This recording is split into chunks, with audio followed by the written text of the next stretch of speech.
What's up, guys, and welcome to this segment of Pinckney's Prospects. I'm Billy Pinckney, and today we are joined by Chicago Cubs prospect Chris Clarke. Chris, thank you for coming on. Thank you for having me. Much appreciated. Yeah, now let's start it off by talking about your college days. You attended the University of Southern California.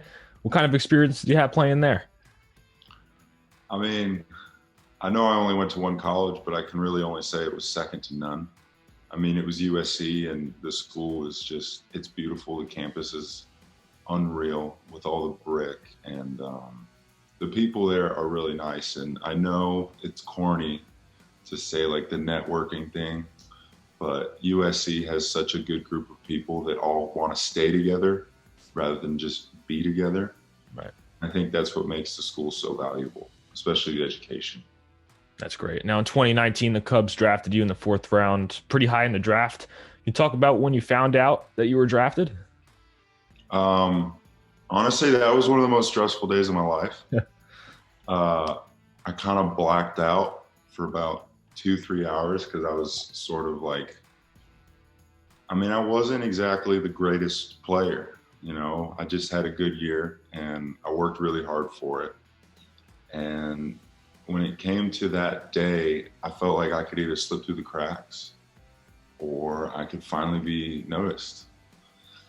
Then all of a sudden, my agent texted me, "Fasten your seatbelt."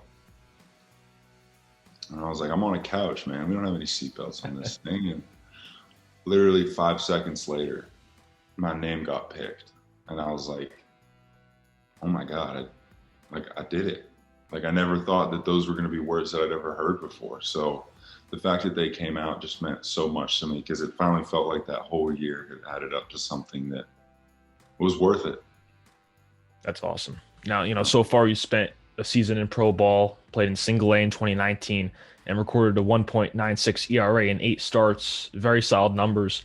What were some lessons that you've learned from when it comes to settling in to the culture of professional baseball? I was way more relaxed than I ever thought. Also very individual based. But I feel like the Cubs are pretty unique in the way that they handle their new players. I mean, we were kind of like sort of like urged into it. Like, we didn't really have like a lot of pressure in like getting hot like super fast. I mean, we got there and we started building back up again. And then like it was probably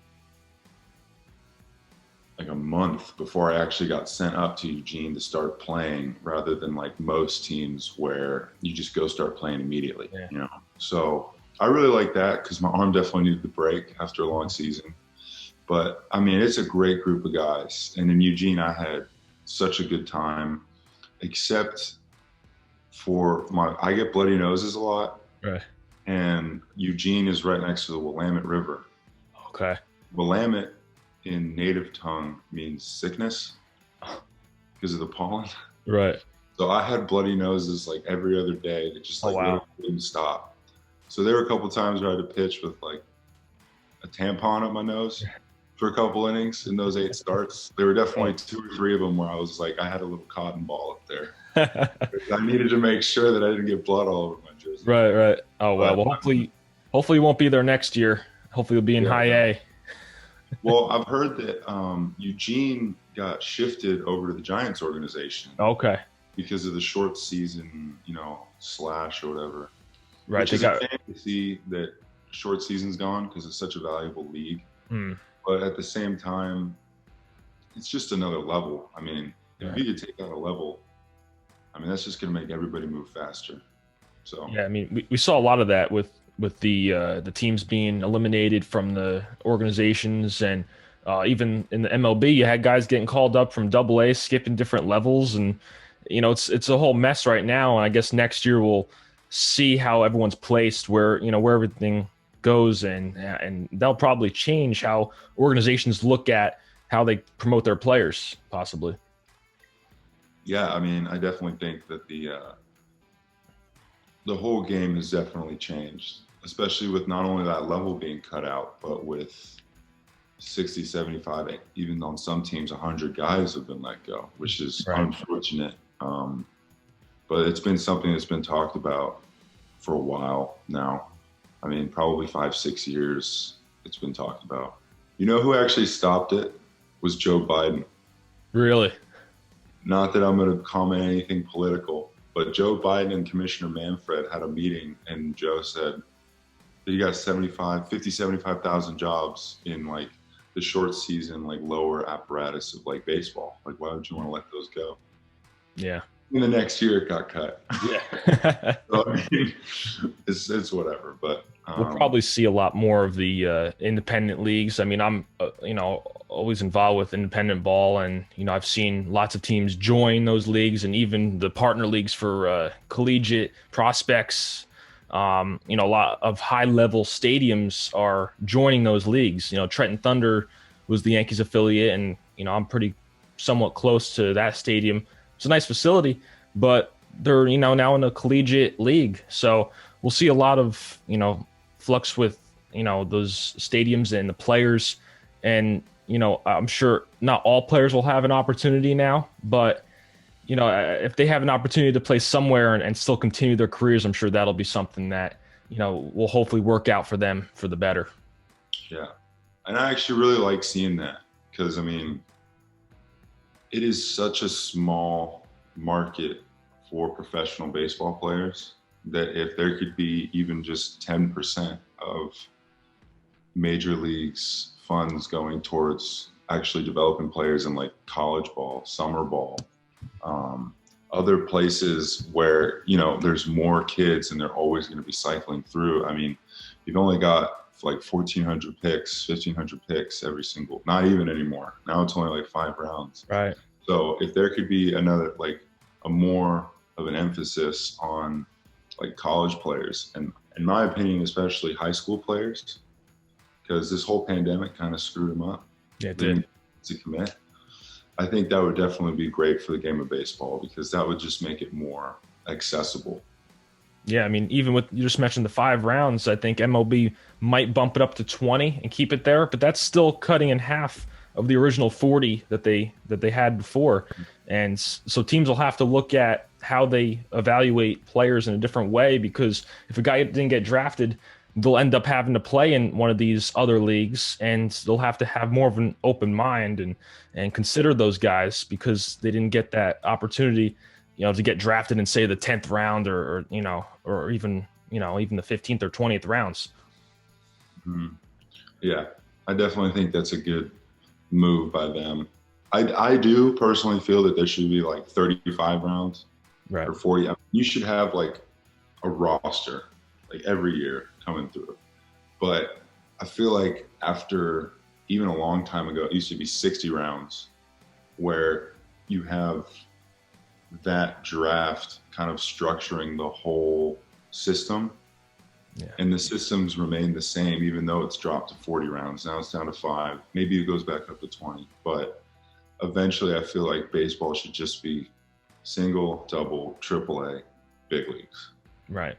I mean, why would you want to jump like 5 different levels? I mean, everybody's really good already at those levels.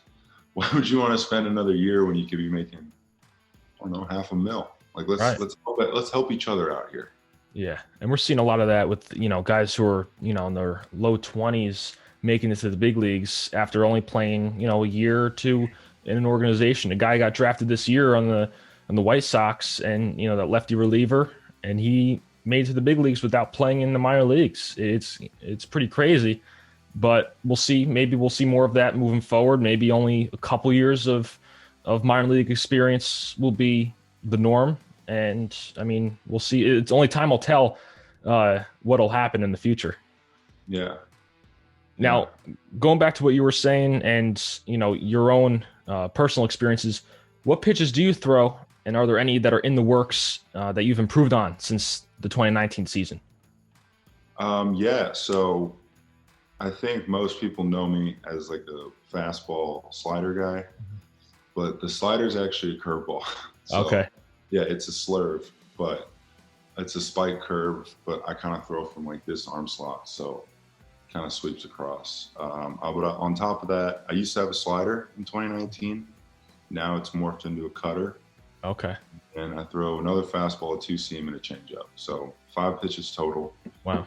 Um, but I mean, I guess you need a lot now when you're going to be a starter. But I've Right. always thrown the two seam, four seam, so that's not really a big deal. The curveball is probably the bread and butter pitch.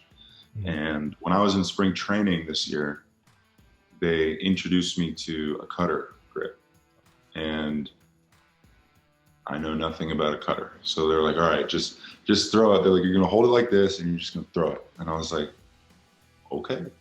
So I threw it and it was 89. Wow. I was like, how? I did it again. It went, I was like, what? And so this whole pandemic, my main focus has been structuring that cutter into sequences that I already have, and also making it not be a slider, if that makes sense. Right. I mean, there are definitely days where I'm playing catch with it and I'm like, oh, wow, that's moving a lot. But it's like, I also just took off like 8 miles an hour. Yeah. Which is not the purpose of the pitch, right? So it's not really a matter of how good it feels. It just needs to move that much and look like a fastball. So I feel like this whole pandemic actually gave me a really good opportunity to learn how to throw that pitch. Right. And after instructs, I received some info that, it's going well. And I kind of like using it. So it's a good pitch. And we'll see where 2021 takes it. Yeah, I mean, I've been talking to a lot of guys. I think the past 3 segments I've spoken about, those pitches and how they've sometimes morphed into one pitch, or, your curveball and slider, they can morph into a pitch or kind of like intertwine, and it's not as effective. Do you find it challenging to, have that distinction between all of your pitches and be able to control them and command them in the zone? Not really, but I think that also comes down to grips. I mean, I'm throwing a spike curve. I mean, so that's very different than just like an offset fastball cutter grip. So the mentality kind of follows that path where it's pretty different. I definitely think a lot of amateur players nowadays that are trying to teach themselves, say like a slider or a curveball, often make the mistake of choosing a grip that's too similar. Okay. Yeah. So over time, I can see how, the pitches can morph into one another. And I'm not going to say this guy's name, but he plays for the Cardinals. And he used to throw an invisible. He used to throw a curveball, which was really a slider, but I called it an invisible. Okay. Because the thing would teleport. It would just be here and then be over there. It was really not fun to play catch with. And right. And he's like, okay, like I'm throwing this. And he goes, I'm going to add a slider. And I'm like, you already kind of have a slider. Right. And that player actually wound up morphing his 2 pitches into an average slider. And he experienced a negative year because of it. Thankfully, he's worked his way back into it. And now he's one of the worst guys to play catch with ever, because everything yeah. And I'll go back and I'll play catch with him in LA. And I mean, the dude he's going to be nasty. I mean, he already is nasty. He just needs to have a couple people look at him. Right. Wow. Now, you just mentioned that your season was canceled, and you just mentioned also how that time was a great time to, work on your pitches and how you were able to, kind of even design them and really put them into your repertoire. Do you feel that was a major setback for you? Or do you think that, I know you're not facing live hitters, but there was a time that was spent on great growth? Yeah. I mean, I feel like productive wise, I feel like I took advantage of the moment and learning how to throw this cutter. But I feel like mentally, for everybody more than anything, that was the biggest blow. I mean, for me, I feel like I've sort of lost that edge on competing, because it's been so long. So now I'm playing golf, tennis, and that competition side of me is coming out. Yeah. So I mean, I know I still have it and I'm still having a good time with it, but I mean, man, it just makes me miss baseball even more when I get into a sport and I'm so focused from I just wish I could be pitching. Right. So I feel like mentally, I'm just so over this year, and I'm so ready to just get into 2021 because I know that I'm gonna take every pitch as though it's my last, rather than it being in the past and being like, well, that was a bad outing. Because I mean, I feel like everybody that stayed around this game is gonna have a very increased, gratitude towards how they feel for baseball. And that's more important for the game than anything right now, because not a lot of people watch baseball anymore. Right.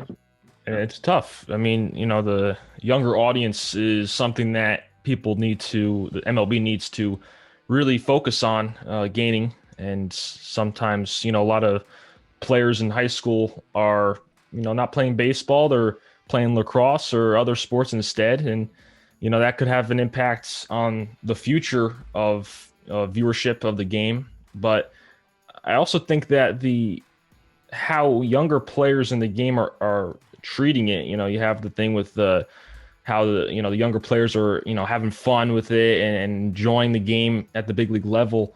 I think that'll probably have an impact on the entertainment aspect of the game. Oh yeah, definitely. And I Right. feel like the mic'd up things, when they have like Right. players in the field and they're mic'd up, I'm like, I'm a player, and I'm like, that's the coolest thing ever. The Yeah. fact that you're getting that commentary, especially when they slip up and say a curse word, that just makes me laugh. Right. But the whole, interaction between the media and the players, especially in game, that can't not have a positive effect Right. on everybody that's a younger generation. And I feel like baseball is finally making a turn. It's also kind of fighting itself with Manfred at the helm. Hmm. And the dude hosted a gold glove ceremony on election day. I don't know how many people were watching that, but Right. I mean, I definitely think baseball is starting to make a turn into becoming more of a mainstream sport. And that's more to do with the players and how they interact with the media than anything else. Because I feel like you got basketball, you got football. Those two sports have always been heavily media. I mean, you got Dennis Rodman in The Last Dance. He said, I'll play the game for free, but I get paid for the bullshit.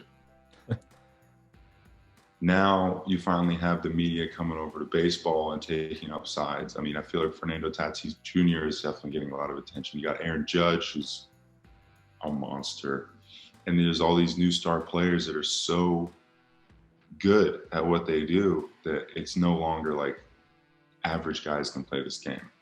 Right. And when you have these superstars that are talking to the media, all these younger guys, I can't help but imagine that they're listening and going like, hey, I want to be like him. Right. So we'll see in about 15 years time where baseball goes, but I definitely feel like it's turning around the right way. Yeah, I mean, it's a lot different than it was years ago, when the younger guys have more of a voice now. Years ago, they were more afraid to, talk and be more outgoing because, there was a lot more like hazing and stuff like that, when you're a rookie. But now they're doing what they should be doing and, promoting the game. And that's the direction that it'll be moving in the future. So that's really something to look forward to. And going back, Your showers in this after your first game. going back to yourself, you're a tall guy, 6'7". Do you feel that you've been able to use your height to your advantage on the mound? I mean, I can't say no because I don't really know what it's like to be short. I can kind of hit my head on a lot of stuff when I walk around, but I feel like mechanically, it's weird to say it, but like one of the things that I focus on is staying tall and throwing from top to bottom. That way, if I'm staying as tall as I can for as long as I can, when I start to go to the plate, everything will move with the slope of the mound. Right. Because if I make myself a dude that's 6'4", I'm just hurting myself. And that would be by like bending my leg or getting too far out front, just getting the body out of rhythm to where I'm actually fighting myself to throw the ball. So one of the main things I actually focus on, and I feel like everybody should, is to stay tall, because the taller you are, the more you can use the slope for power. Mhm. And it's easier too to get that downhill action on the ball. So, you're already tall. So releasing it, even up top is getting that downhill uh, action on the ball. Yeah, definitely. What's funny though is I throw from here and I throw from the arm slot of a guy that's 5'10". Wow. Okay. Yeah, but it's coming from, it starts up here, but it Yeah. works its way down, and that's probably, I would imagine, what gives the ball the life that it has. Right. Right. Now I I asked mean, this I don't know, question just quite to throw it. now I asked this question to all the prospects that I talked to. Is there anyone you've modeled your game after, or someone who has influenced your game along the way? Oh man, I mean, so many people have influenced my game. Mhm. Um, Chad Smith, who used to pitch for the Tigers and the A's, he's sort of been my mentor. And 3 years ago, 3 years ago, I threw 88. I mean, I was just average for college, 88, 91. Like nobody's really taking too much, you know, from that.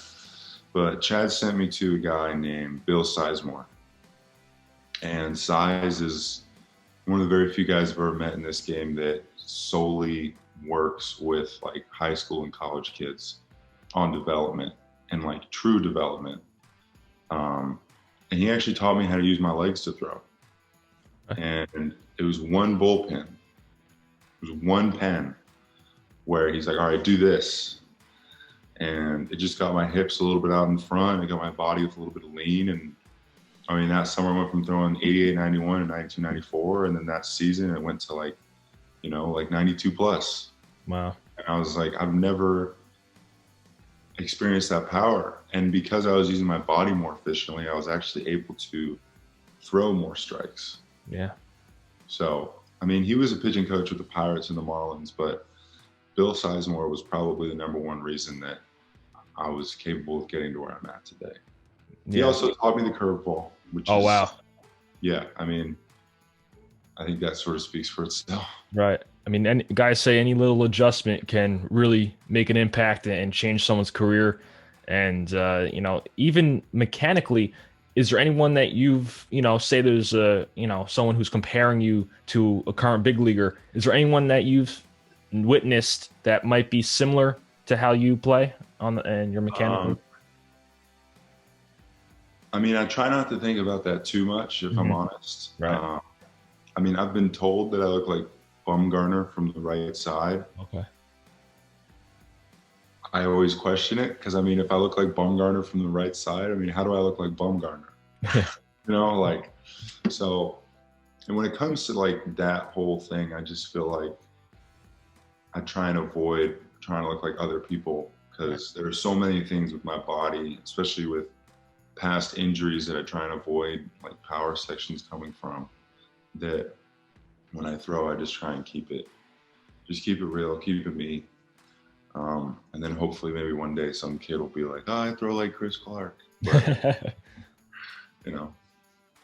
Yeah. I mean, it's always good to stay in line with what and not take too much from other guys and replicate them, because you see a lot of kids who are trying to replicate guys and trying to mess around with different stances if they're a hitter, or mechanics if someone's a pitcher, and it could end up hurting them. You want to be able to use what's best for you and what how your body moves, because everyone's body moves differently. So I mean, that's definitely important to be true to how your body moves as an athlete. I mean, I definitely think that that's the big thing. But with that being said, there are definitely staples that need to be put into like everybody's mechanics, I suppose. Like if you're a hitter while you're swinging, your head can't be moving. If your head's moving, you're going to see two different balls and you're going to swing at the wrong one every time. Right. If you're a pitcher, you got to make sure that you're using your legs to throw, so your hips have to be pretty flexible, and you have to make sure that they're leading when you go to throw. That's a staple to making sure that you just stay healthy. Right. But those are things that get taught in like the high school realm, that those superstar players just jump all the way up to the top. it wasn't something that I got taught until college.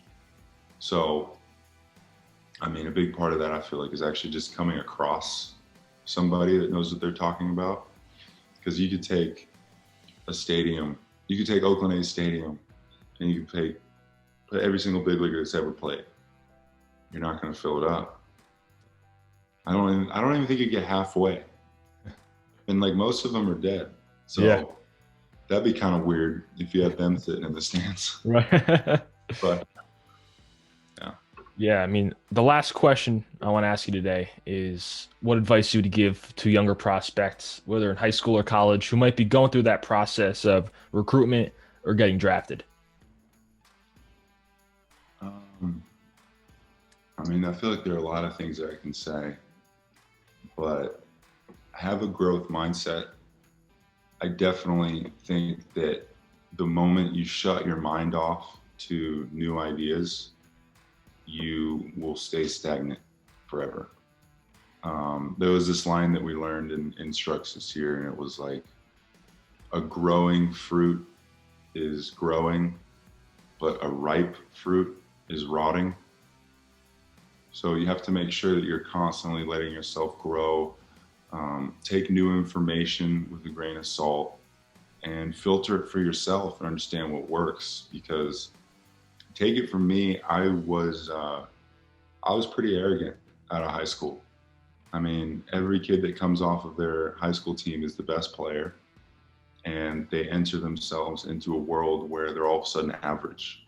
Hmm. So if you show up with a mindset that you're the best and that nothing needs to change, everybody around you will continue to prosper where you'll stay where you're at. So don't ever tell yourself in any sport that you're where you need to be, because when someone comes along that could actually help you, you'll just shut them out and you won't even know it. Wow. Awesome stuff. Chris, I appreciate you coming on and enjoy the off season. Yeah, man. I appreciate you. Thanks for the interview. All right. We'll see you guys next time here on Pinckney's Prospects.